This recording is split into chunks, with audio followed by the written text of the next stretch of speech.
Nous sommes à Kandahar, devant la galerie des prisonniers politiques de la prison. Donc, tous les hommes qu'on peut voir sur la photo sont des prisonniers politiques. Nous étions deux femmes, donc la photographe et moi-même. Pour photographier ces prisonniers, nous n'avons pas eu autorisation de rentrer en fait au-delà des grilles, étant donné que les prisonniers sont en autogestion à l'intérieur. Donc pour des questions de sécurité, il était impossible pour nous de pénétrer au-delà de ces grilles, sachant que nous avons quand même pu à la fois en interviewer certains et faire ces photos, mais uniquement dissimulées sous une burqa, ce qui pour la photographe était extrêmement compliqué. Faire des photos avec une burqa sur la tête et cadrer ces images à travers un grillage de tissu, c'est vraiment pas évident.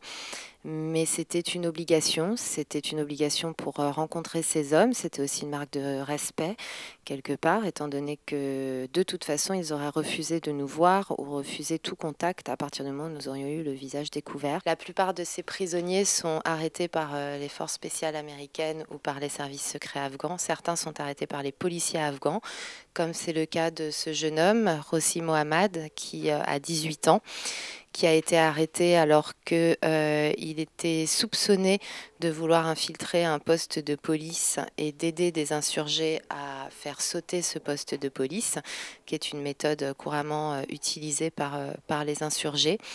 Il est originaire d'un petit village à environ une trentaine de kilomètres de Kandahar, qui est entièrement sous contrôle taliban. Là, il avait été arrêté depuis 5 jours. Il venait d'être interrogé par les services secrets afghans.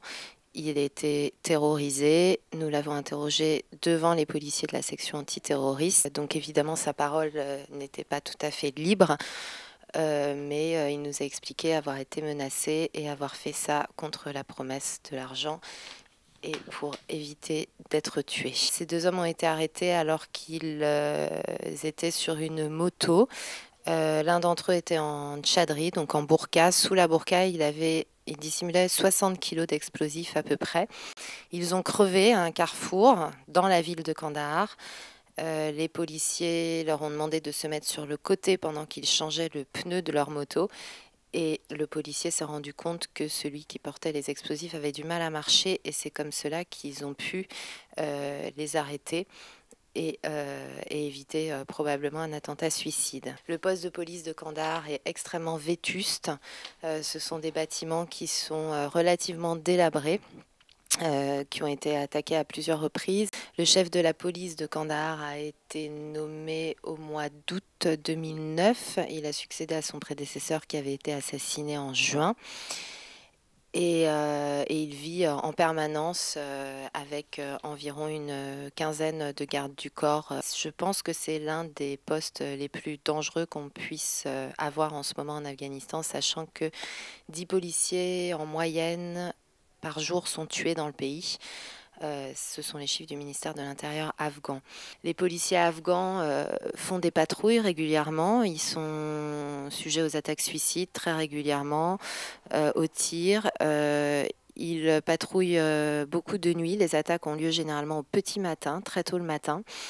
Ils montent des checkpoints, ils changent les checkpoints régulièrement, toutes les demi-heures, pour ne pas avoir de point fixe, ce qui permet de limiter les risques. Des talibans qui jouissent quand même d'une certaine popularité dans la ville de Kandahar, où on trouve le cimetière depuis lequel, en 1996, le Mollah Omar s'était proclamé commandeur des croyants et où ont été enterrés tous les talibans qui sont morts dans les combats en 2001 et 2002 contre les forces étrangères.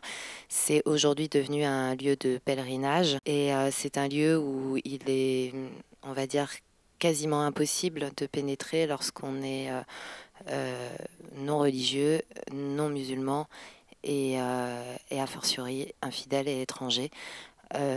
Voilà, c'est vraiment un des lieux les plus fermés de la ville et les plus symboliques aussi.